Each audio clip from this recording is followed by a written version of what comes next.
الحمد للہ رب العالمین نحمدہ ونستعینہ ونستغفرہ ونعوذ باللہ من شرور انفسنا ومن سیئات اعمالنا من یہدی اللہ فلا مضل لہ ومن یضلل فلا ہادی لہ ونشہد ان لا الہ الا اللہ وحدہ لا شریک لہ واشہد ان محمدا عبدہ رسولہ۔ قال اللہ تبارک و تعالی فی القرآن المجید والفرقان الحمید۔ اعوذ باللہ من الشیطان الرجیم، بسم اللہ الرحمن الرحیم۔ یریدون لیطفئوا نور اللہ بافواہہم واللہ متم نورہ ولو کرہ الکافرون۔ صدق اللہ العظیم۔ رب اشرح لی وصدری ویسر لی امری واحلل عقدۃ من لسانی یفقہوا قولی۔ سبحانک لا علم لنا الا ما علمتنا انک انت العلیم الحکیم۔ قابل احترام بزرگوں، نوجوان ساتھیوں، پیارے بچوں، السلام علیکم ورحمۃ اللہ وبرکاتہ۔ میں اور آپ بڑے ہی خوش قسمت ہیں، اللہ تبارک و تعالیٰ نے اس ماہ مقدس رمضان المبارک کے مہینے کو اللہ تعالیٰ نے ہم پر سایہ فگن کیا ہے، اور الحمدللہ تقریباً آدھا رمضان گزر چکا ہے۔ آج 16 رمضان ہے، کل 17 رمضان۔ تو یہ 17 رمضان کی تاریخ بہت ہی اہمیت کی حامل ہے، اس لیے کہ حق و باطل کی سب سے پہلی جنگ، جس میں ہم جنگ بدر کہتے ہیں یا غزوہ بدر کہتے ہیں، غزوہ اس جنگ کو کہتے ہیں جس میں نبی صلی اللہ علیہ وسلم بنفس نفیس شریک رہے۔ ایسے کئی غزوات ہیں، غزوہ حنین اور غزوہ بدر، غزوہ احد۔ تو اس طرح بہت ساری غزوات جس میں آپ صلی اللہ علیہ وسلم شریک رہے، ہم تاریخ کا مطالعہ کرنے پر ہمیں پتہ چلتا ہے۔ یہ غزوہ بدر کیسے ہوئی اور کن کے درمیان ہوئی، کب ہوئی، اس کی تھوڑی تفصیل سے پہلے میں آپ کے سامنے وہ حالات آپ کے سامنے رکھوں گا جس میں نبی صلی اللہ علیہ وسلم تقریباً 13 سال مکے کے اندر دعوت دین کو پیش کرنے کے لیے انتھک جد و جہد کی، اور آپ کی مخالفت اس حد تک ہو گئی کہ معاشی بائیکاٹ کیا گیا، جسمانی تکالیف دی گئی، اور آپ کے راستے کے اندر مشکلات کھڑی کر دی گئیں، اور آپ صلی اللہ علیہ وسلم نے ہجرت مدینہ سے پہلے آپ دیکھیں گے صحابہ کرام نے کہا کہ اے اللہ کے رسول، اب ہمیں تکالیف ناقابل برداشت ہیں، تو آپ صلی اللہ علیہ وسلم نے طائف کو ہجرت کرنے کا حبشہ کو ہجرت کرنے کا حکم دیا۔ تو آپ دیکھیں گے اس کے بعد بہت سارے اس وقت حضور صلی اللہ علیہ وسلم نے اہل ایمان کو صبر تحمل اختیار کرنے کا مشورہ دیا، اور قرآن میں آتا ہے کفو ایدیکم، مطلب یہ کہ تم اپنے ہاتھوں کو روکے رکھو۔ وہاں ایک آزاد ریاست نہیں تھی، ایک ظالم اور جابر اور ایک غیر اسلامی ریاست میں اہل ایمان اپنے دین کی حفاظت اور دین کی تبلیغ و اشاعت کے لیے انتھک جد و جہد کر رہے تھے۔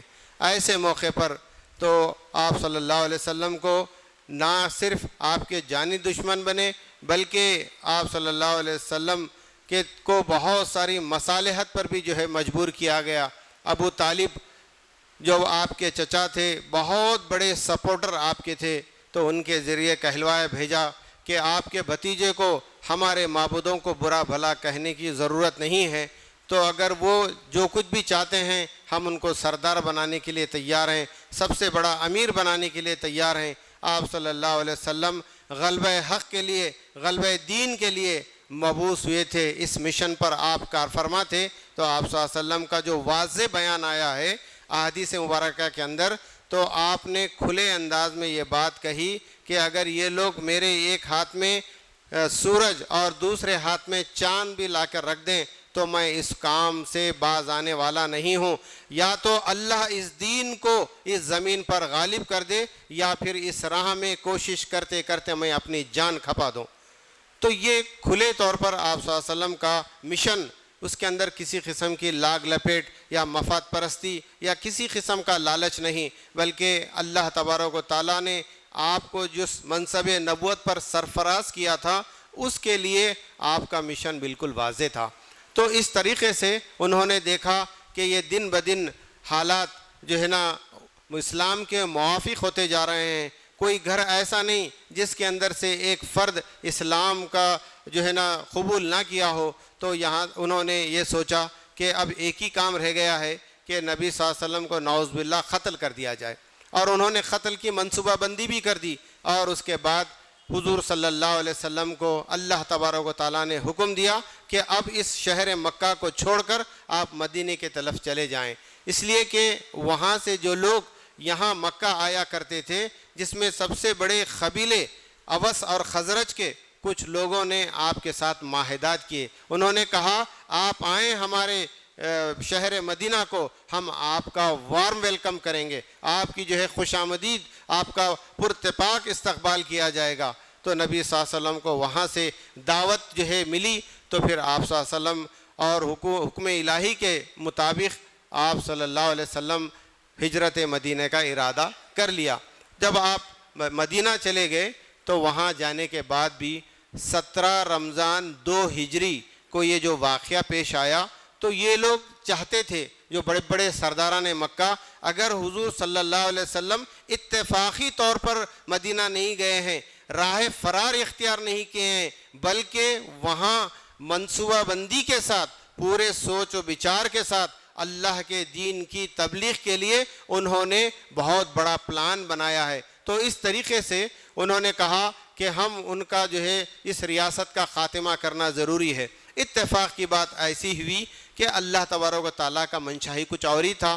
تو آپ سب کو معلوم ہے مکے کے لوگ جو تجارت کرتے وہ ملک شام سے کرتے، اور ملک شام وایا مدینہ ہوتے ہوئے آتے تھے. ان کی جو شاہراہ تھی، جو نیشنل ہائی وے جسے ہم کہتے ہیں، وہ مدینے سے ہو کر گزرتا تھا. حضور صلی اللہ علیہ وسلم کو اطلاع ملی کہ ایک بہت بڑا تجارتی قافلہ جس کی نگرانی، جس کا جو ہے نا جو سپہ سالار تھا وہ ابو سفیان تھا. ابھی وہ ایمان نہیں لائے تھے، تو وہ ملک شام سے نکل گئے. تو حضور صلی اللہ علیہ وسلم کو جب اطلاع ملی، صحابہ کرام رضوان اللہ تعالیٰ علیہم اجمعین سے کہا کہ دیکھو یہ لوگ ہمارا معاشی بیکاٹ کیے، ہمیں اذیتیں دی، ہمیں تکلیفیں پہنچائیں، یہاں تک کہ مکے سے ہجرت کرنے پر مجبور کیا. تو لہٰذا ہم کیا کریں، اس قافلے کو جا کر روکیں اور اس کو کیا کہتے ہیں، گوریلا وار جس کو کہتے ہیں. تو اس طریقے سے صحابہ کرام کو کوئی زبردستی نہیں تھی. کچھ لوگ تیار ہوئے، اس میں سے بڑے مشکل سے، ظاہر سی بات ہے ایک تجارتی قافلے کو روکنے کے لیے مسلح ہو کے جانے کی کوئی ضرورت نہیں تھی. 313 صحابہ تیار ہو گئے اور وہاں سے جو ہے مدینے سے کوچ کیا. اور اس کی اطلاع فوری طور پر ابو سفیان کو ہو گئی کہ نبی صلی اللہ علیہ وسلم اپنے ساتھیوں کے ساتھ یہاں اس قافلے کو روکنے کے لیے، اور اس کو کیا کہیں گے، لوٹنا تو نہیں کہہ سکتے ہم، جو ہے نا اس کو جو ہے پوری طریقے سے وہ اپنے قبضے میں لینے کے لیے صحابہ کرام وغیرہ آ رہے ہیں.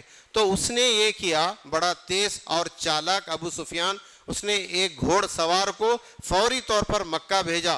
کہا کہ تجارتی قافلہ جس میں بے حد و حساب جو ہے نا تجارتی جو ہے ساز و سامان تھے، لوگوں نے اپنے بڑے بڑے انویسٹمنٹ کیے تھے. تو اس طریقے سے اس نے کہا اگر یہ قافلہ لٹ گیا، مسلمانوں کے ہاتھوں چلا گیا، تو ہم تو جو ہے خلاش ہو جائیں گے، ہم برباد ہو جائیں گے. تو لہٰذا جیسے ہی یہ اطلاع مکے کے اندر پہنچی تو ابو جہل فوری طور پر لوگوں کو غیرت دلاتے ہوئے فوری کہا کہ اٹھو اور چلو، اب مقابلے کا وقت ہے. ہم اس جو ریاست مدینہ جو وہاں بنی ہے نبی صلی اللہ علیہ وسلم کی قیادت میں، اس سے پہلے کہ وہ طاقتور ہو جائے اس کا خلا خامہ کریں گے. تو پھر یہ لوگ بڑے بڑے گھوڑ سوار اور زبردست لشکر جرار لے کر 1000 کا لشکر مکے سے مدینے کی طرف نکلا.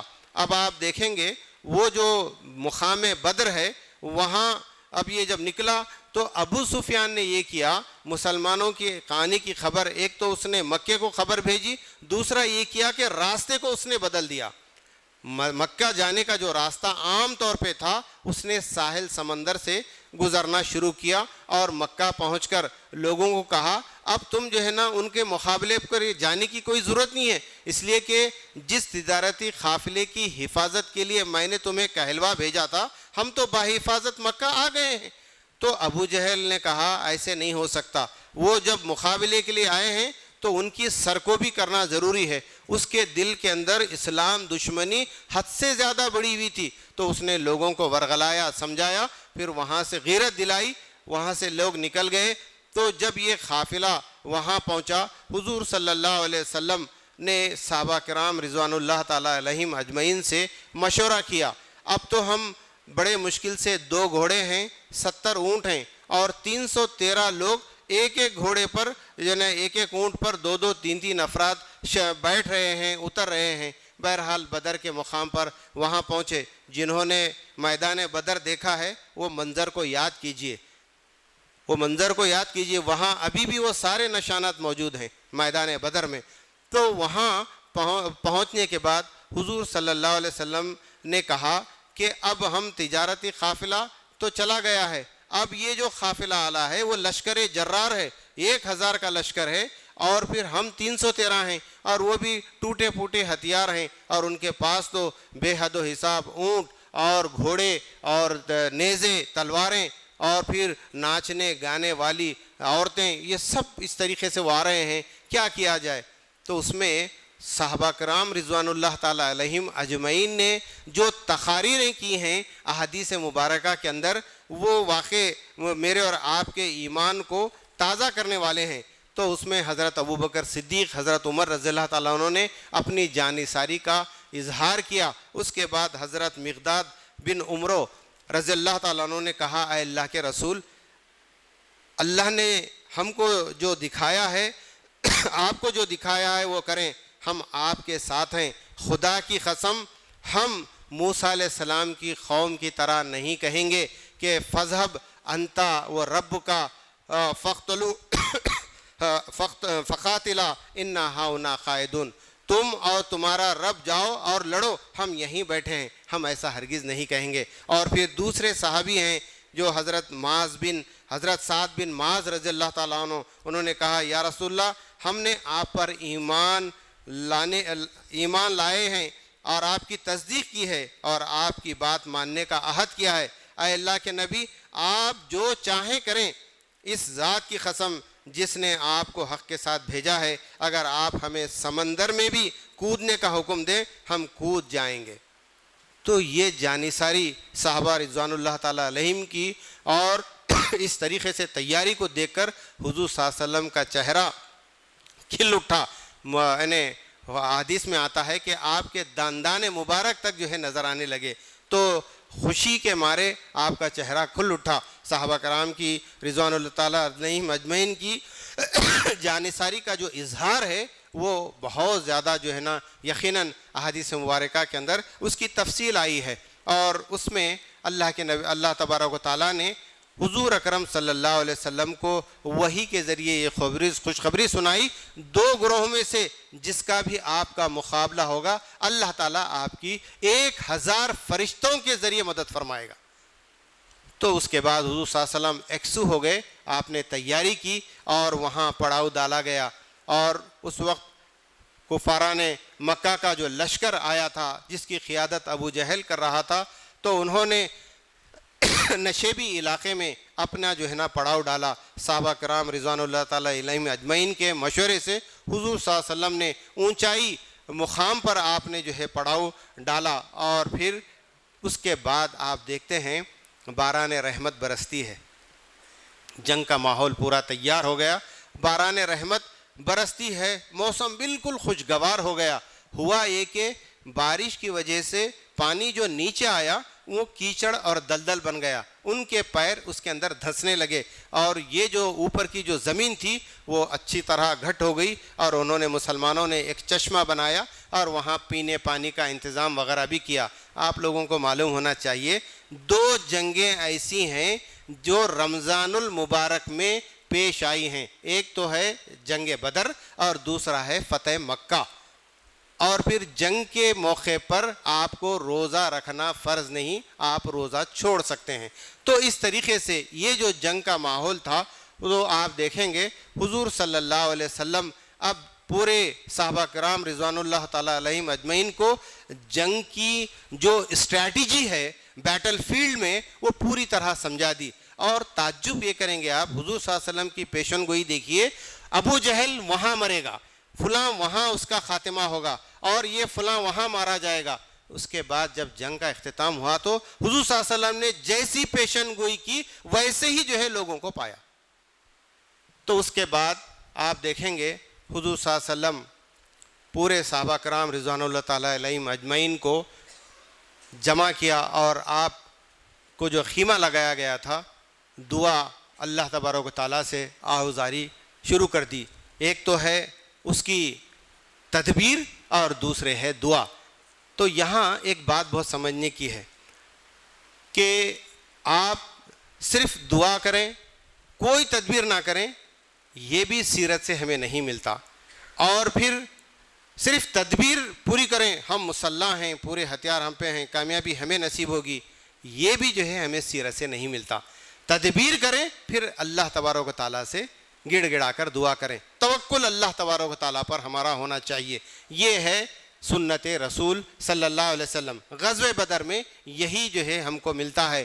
آپ صلی اللہ علیہ وسلم نے اتنی جو ہے نا گڑ گڑا کر اس وقت دعا کی تو فرمایا گیا، اے اللہ تبارک و تعالیٰ، ایک چھوٹی سی جماعت جو تیری نام لیوا ہے میں نے لا کر یہاں اکٹھا کیا ہے، اے اللہ اگر تو نے اس کی مدد نہیں کی تو کل قیامت تک تیرا نام لینے والا اس زمین پر کوئی نہ ہوگا۔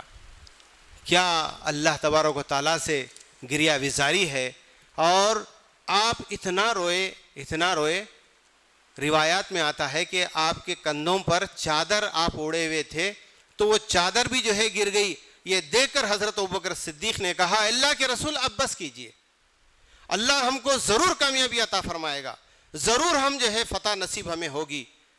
اتنی آپ دعا کر رہے ہیں تو اندازہ کیجئے جب بندہ پوری طریقے سے اللہ تبارک و تعالیٰ کا ہو جاتا ہے اور اس پر توکل اور یقین کامل ہو جاتا ہے، اللہ اس کا ہو جاتا ہے۔ تو اللہ تبارک و تعالیٰ نے آپ صلی اللہ علیہ وسلم کی اس دعا کو قبول فرمایا، اور پھر جنگ کا آغاز ہونا ہے۔ صبح ہے 17 رمضان، صبح جو ہے سب سے پہلے اہل ایمان کی طرف سے، ایسی جنگ نہیں ہوتی تھی آج جو ہو رہے ہیں نا، بما ڈال دیے، لوگ اندر بنکر میں بیٹھے ہیں، لوگ گفتگو کر رہے ہیں اور اچانک جو ہے بمباری ہو رہی ہے، کوئی اطلاع نہیں۔ ایسی بزدلانہ یہ حرکتیں اس وقت نہیں، بلکہ دو بدو جنگ ہوتی تھی۔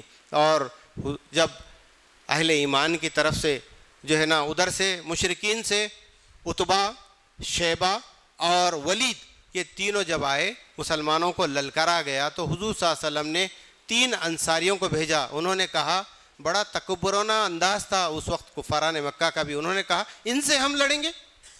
ارے ہمارے مقابلے میں تو ایسے لوگوں کو بھیجیے جو ہمارے ہم پلہ ہوں، ہمارے مساوی ہوں، ہمارے لیول کا دشمن ہونا چاہیے، ہم ان سے کیا لڑیں گے؟ تو انہوں نے کہا اچھا تو ٹھیک ہے۔ حضور صلی اللہ علیہ وسلم نے حضرت علی کو آواز دی، حضرت حمزہ رضی اللہ تعالیٰ عنہ کو آواز دی، حضرت عبید بن حارث رضی اللہ تعالیٰ عنہ کو آواز دی۔ جب یہ تینوں صحابہ باہر نکل کر آئے، جنگ کا آغاز ہوا، جنگ کا بگل بجایا گیا، تو ایک لخت کے اندر دونوں کا خاتمہ ہو گیا۔ اور اس کے بعد ایک تیسرے پر جب حملہ ہوا تو انہیں حضرت عبید بن حارث کے کچھ پاؤں پہ زخم آئے، پھر جب انہوں نے حضرت حمزہ اور حضرت علی نے اپنا کام تمام کیا تو ان کا بھی جو ہے خاتمہ کر دیا۔ تو اس طریقے سے اس جنگ کی بڑی تفصیلات ہیں، اتنے کم وقت میں تو ساری باتیں کور نہیں ہو سکتی۔ بہرحال تو ایک خاص بات کی طرف آپ کو توجہ میں دلانا چاہتا ہوں، وہ یہ کہ ابو جہل کے بارے میں 2 نوجوان، معاذ اور معوذ، اس طرح کے 2 نام آتے ہیں، انہوں نے حضرت عبد الرحمن بن عوف سے دریافت کیا، چچا جان ابو جہل کہاں ہیں، ہمیں دکھلائیے۔ تو انہوں نے کہا تو آپ لوگ کیا کریں گے؟ نہیں، ہم نے سنا ہے اس نے ہمارے نبی صلی اللہ علیہ وسلم کی حد درجہ توہین کی ہے، حد درجہ دشمنی کی ہے، ہم آج اس کا خاتمہ کرنا چاہتے ہیں۔ تو ابو جہل جیسے ہی نظر آیا تو حضرت عبد الرحمن بن عوف نے بتا دیا کہ یہ ہے وہ۔ تو اس کے بعد انہوں نے آگے بڑھے اور اس پر حملہ کر دیا، وار کیا، اور زمین پر جو ہے وہ جب چت گر گیا تو عبداللہ ابن مسعود رضی اللہ تعالیٰ عنہ، جب کہ ابھی اس کی سانس آری جاری تھی، اس کے سینے پر سوار ہو کر اس کا سر قلم کرنا چاہتے تھے، بول آج کون ذلیل ہوا ہے، کون عزت والا ہے؟ تو اس نے کہا جو دشمنی میری محمد کے ساتھ تھی نعوذ باللہ، وہ آج اس سے بھی زیادہ ہے۔ انسان کو جب تکبر دل کے اندر آتا ہے، انانیت دل میں آتی ہے، تو آپ دیکھیں گے وہ دشمنی آدمی موت کے آغوش میں بھی جا رہا ہے تو اس کی دشمنی ختم نہیں ہوتی۔ یہ ہے اصل، اس لیے کہ تکبر اس قدر اس کا جو تھا کہ وہ کسی بھی طرح جو ہے مٹنے کے لیے تیار نہیں تھا۔ آپ تعجب کریں گے، فرعون جو موسیٰ علیہ السلام کا دشمن، اور جب وہ غرق ہو رہا تھا تو اس نے کہا میں رب موسیٰ پر ایمان لاتا ہوں، بس بنی اسرائیل کے رب پر ایمان لاتا ہوں۔ قرآن میں اس کا تذکرہ آیا ہے، الآن اب ایمان لاتا ہے، کوئی فائدہ نہیں ہے، موت سر پر منڈلا رہی ہے اور تو جو ہے موت کے آغوش میں چلا جا رہا ہے۔ اب توبہ کا دروازہ بند ہو چکا ہے، مگر اندازہ کریں یہ کیسا جو ہے دشمن اسلام تھا کہ موت یعنی اس کا سر تن سے جدا ہونے والا ہے، اور پھر وہ کہہ رہا ہے کہ میری دشمنی ابھی ختم نہیں ہوئی۔ تو حضور اکرم صلی اللہ علیہ وسلم نے فرمایا میری امت کا فرعون یہ ابو جہل ہے۔ تو اس سر کو کاٹ کر حضور صلی اللہ علیہ وسلم کے خدمت میں پیش کیا گیا۔ تو اس طریقے سے اللہ تبارک و تعالیٰ نے غزوہ بدر میں مسلمانوں کو ایسی زبردست کامیابی عطا فرمائی۔ عزیزان گرامی، تفصیلات تو بہت ہیں، اصل جو اس کا پیغام میں آپ کے سامنے رکھوں گا، یہ حق و باطل کی کشمکش ابتدا سے ہے، رہے گی، اور صبح قیامت تک یہ سلسلہ جاری رہے گا۔ آج آپ دیکھیں گے، آپ عالم میں اسلام پر نظر دوڑائیں، ہمارے ملک ہندوستان میں دیکھیں تو ایک آزاد اور خود مختار مملکت کو اچانک وقت کے سپر پاور نے حملہ کر دیا دھوکے کے ذریعے۔ حالانکہ اس کا قصور یہ نہیں تھا کہ اس نے کسی پر جنگ تھوپی تھی یا اپنے طرف سے کوئی اقدام کیا تھا، اور اس کا جواز یہ بتایا جا رہا ہے، اور ادھر مذاکرات چل رہے ہیں اور ادھر جنگ کا آغاز ہوا جاتا ہے، اور پوری مسلم دنیا حیرت زدہ ہے کہ یہ ایسے کیسے ہو رہا ہے۔ آج پوری خلیجی ممالک میں، عرب ممالک کے اندر سراسمگی ہے، اضطراب ہے، بے چینی، بے قراری ہے، صورتحال غیر یقینی ہے، کب کس کے ساتھ کیا کیا جائے۔ کوئی یہ نہ سوچے کہ ہم تو بالکل امن و سکون کے ساتھ ہیں، جو امریکہ کی دہائی دے گا، امریکہ کے ساتھ جو خوشامد کرے گا وہ محفوظ ہے، یہ ہماری خام خیالی ہے۔ ہم بے وقوفوں کی جنت میں رہ رہے ہیں۔ کیا آپ کو عراق یاد نہیں ہے؟ کیا آپ کو افغانستان یاد نہیں ہے؟ کیا آپ کو سیریا، شام یاد نہیں ہے، جہاں کی آبادیوں کو انہوں نے کھنڈرات بنا دیے، 10 لاکھ مسلمانوں کی تہ تیخ کر دیا عراق کے اندر۔ اس کا جواز کیا بتایا گیا کہ ان کے پاس جو weapons of mass of destruction ہیں، مگر اس کے بعد کیا بیان آیا کہ ہماری بھول تھی۔ 10 لاکھ لوگوں کی جانوں کا نذرانہ پیش کرنے کے بعد صرف اتنا کہہ دینا کہ ہماری غلط فہمی تھی۔ اندازہ کریں آپ مسلمانوں کا خون کتنا ارزاں ہو گیا ہے، کیسی صورتحال ہماری جو ہے ہو چکی ہے۔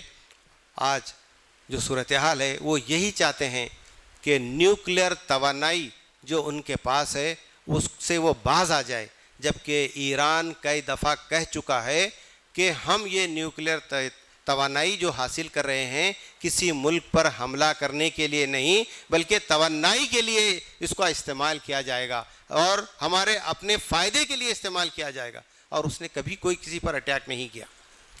اور پھر دوسرا یہ کہ اس کو جو ہے مان لیا جائے. آپ کو معلوم ہے وہ ایسا ملک ہے جو اسرائیل کو ابھی تک اس نے تسلیم نہیں کیا اور اس کو غاصب مملکت قرار دیتا ہے.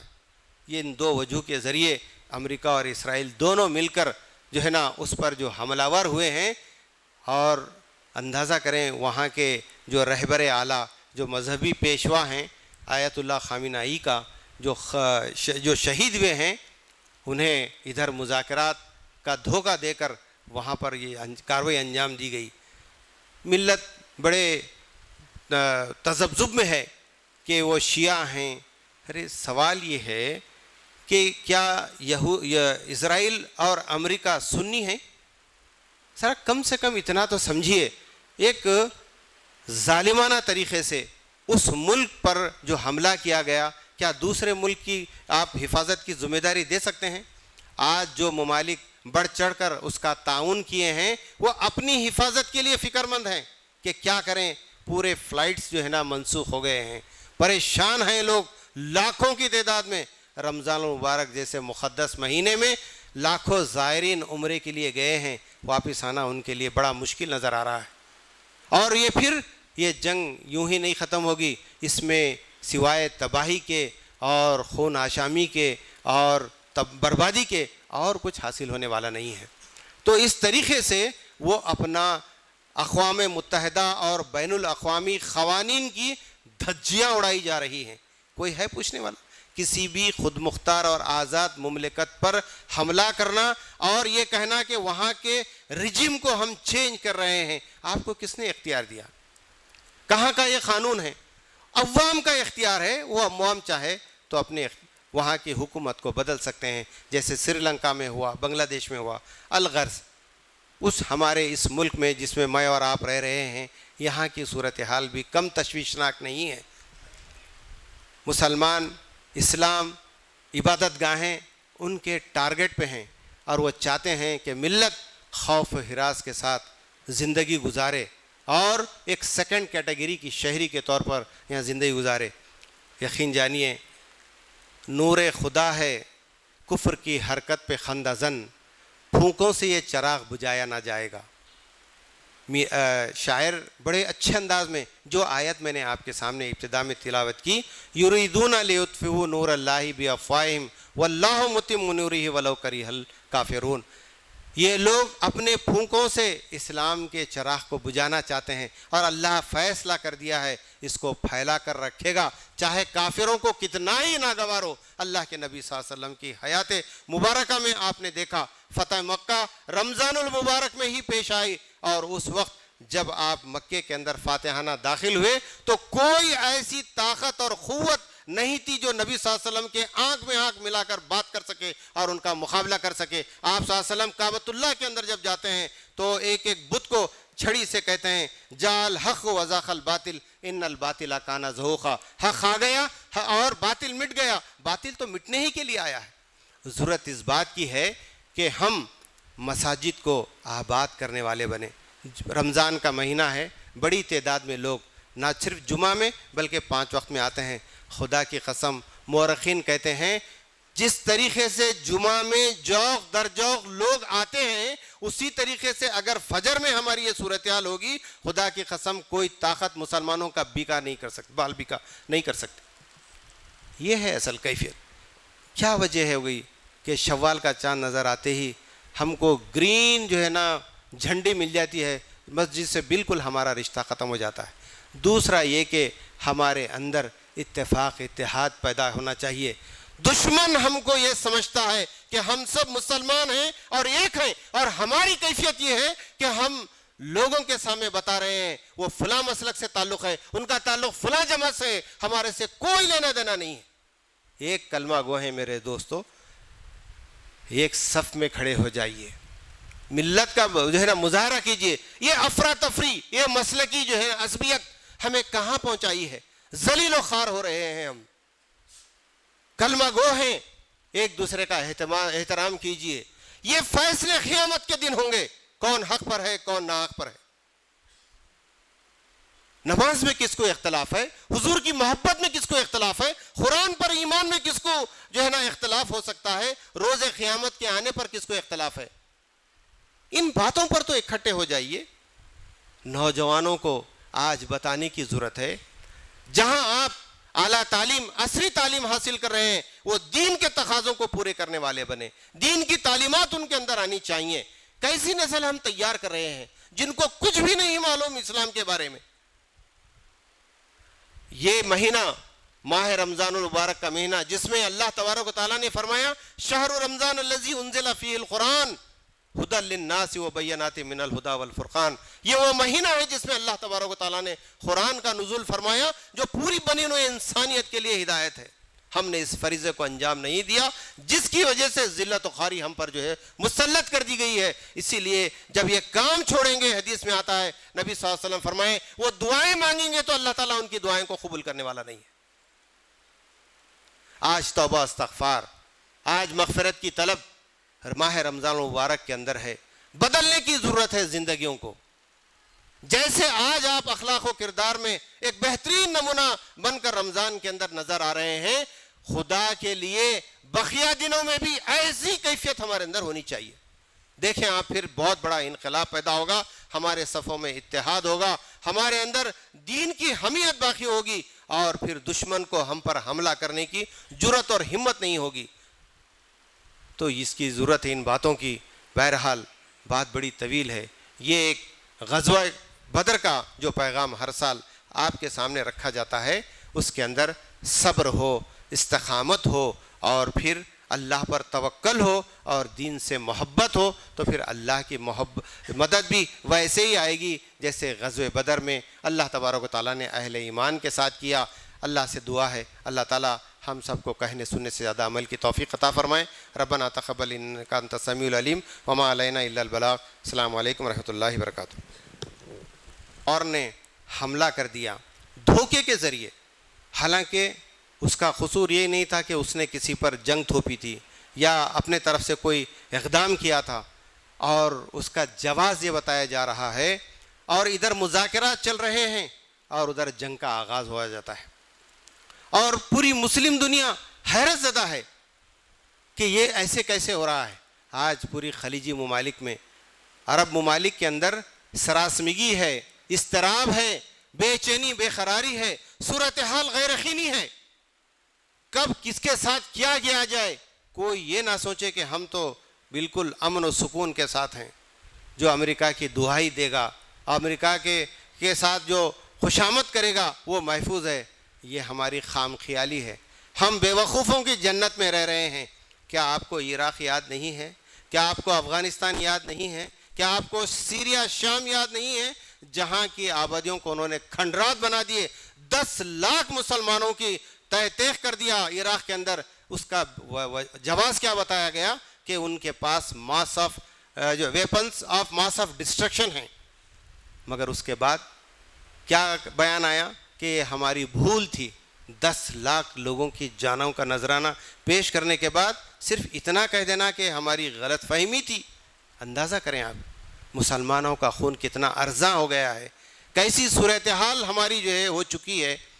آج جو صورتحال ہے وہ یہی چاہتے ہیں کہ نیوکلیر توانائی جو ان کے پاس ہے اس سے وہ باز آ جائے، جبکہ ایران کئی دفعہ کہہ چکا ہے کہ ہم یہ نیوکلیر توانائی جو حاصل کر رہے ہیں کسی ملک پر حملہ کرنے کے لیے نہیں، بلکہ توانائی کے لیے اس کا استعمال کیا جائے گا اور ہمارے اپنے فائدے کے لیے استعمال کیا جائے گا، اور اس نے کبھی کوئی کسی پر اٹیک نہیں کیا۔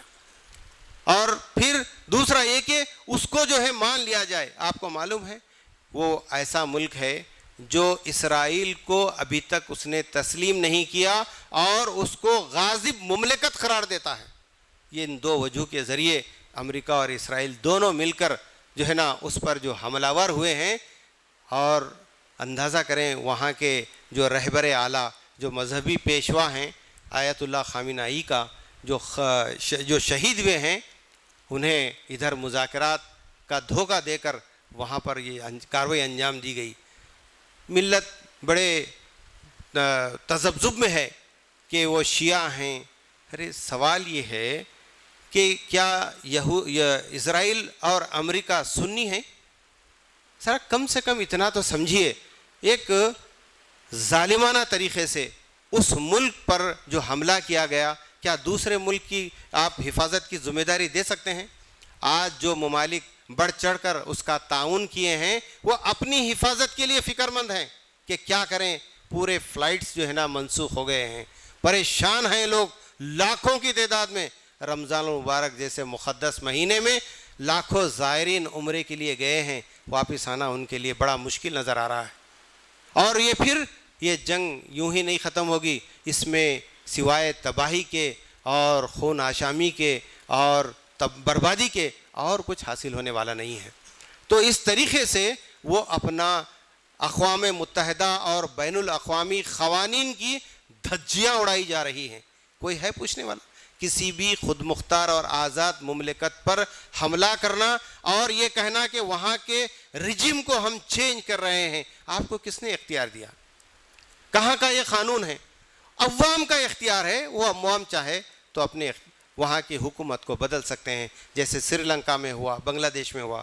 الغرض اس ہمارے اس ملک میں جس میں میں اور آپ رہ رہے ہیں، یہاں کی صورتحال بھی کم تشویشناک نہیں ہے۔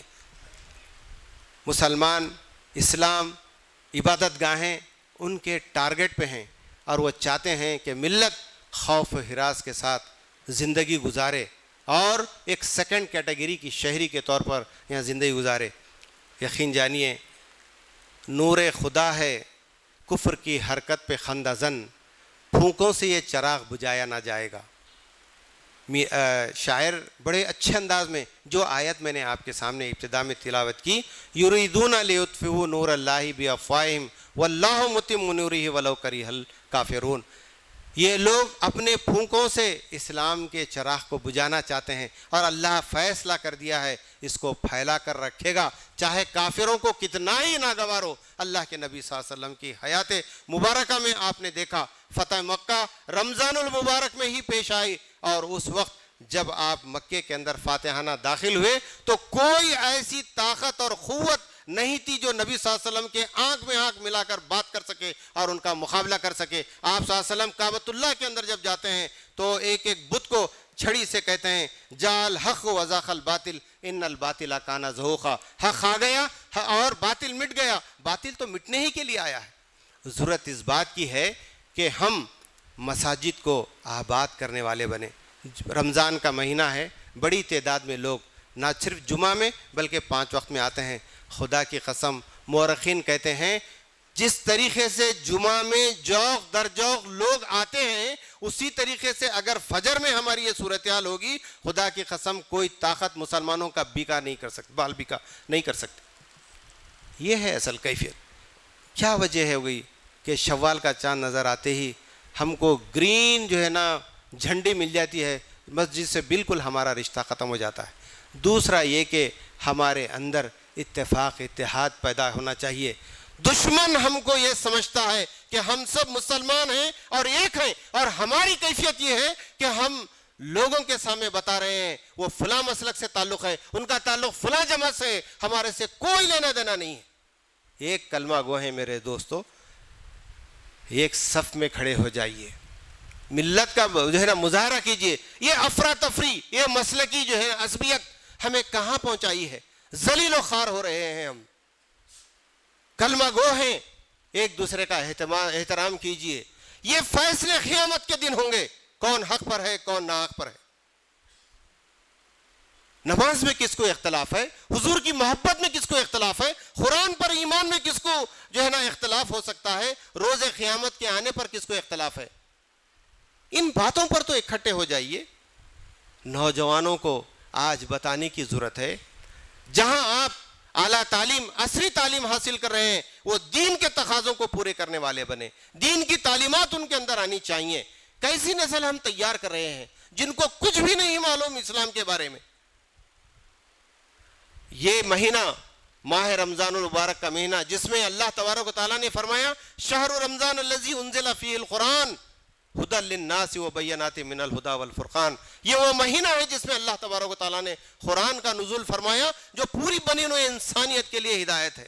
ہم نے اس فریضے کو انجام نہیں دیا، جس کی وجہ سے ذلت و خواری ہم پر جو ہے مسلط کر دی گئی ہے۔ اسی لیے جب یہ کام چھوڑیں گے، حدیث میں آتا ہے نبی صلی اللہ علیہ وسلم فرمائے وہ دعائیں مانگیں گے تو اللہ تعالیٰ ان کی دعائیں کو قبول کرنے والا نہیں ہے۔ آج توبہ استغفار، آج مغفرت کی طلب ماہ رمضان المبارک کے اندر ہے۔ بدلنے کی ضرورت ہے زندگیوں کو۔ جیسے آج آپ اخلاق و کردار میں ایک بہترین نمونہ بن کر رمضان کے اندر نظر آ رہے ہیں، خدا کے لیے بقیہ دنوں میں بھی ایسی کیفیت ہمارے اندر ہونی چاہیے۔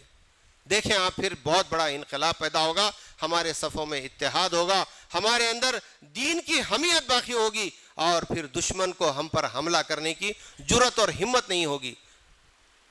تو اس کی ضرورت ہے ان باتوں کی۔ بہرحال بات بڑی طویل ہے۔ یہ ایک غزوہ بدر کا جو پیغام ہر سال آپ کے سامنے رکھا جاتا ہے، اس کے اندر صبر ہو، استقامت ہو، اور پھر اللہ پر توکل ہو، اور دین سے محبت ہو، تو پھر اللہ کی مدد بھی ویسے ہی آئے گی جیسے غزوہ بدر میں اللہ تبارک و تعالیٰ نے اہل ایمان کے ساتھ کیا۔ اللہ سے دعا ہے اللہ تعالیٰ ہم سب کو کہنے سننے سے زیادہ عمل کی توفیق عطا فرمائیں۔ ربنا تقبل انک انت السمیع العلیم وما علینا الا البلاغ۔ السلام علیکم ورحمۃ اللہ وبرکاتہ۔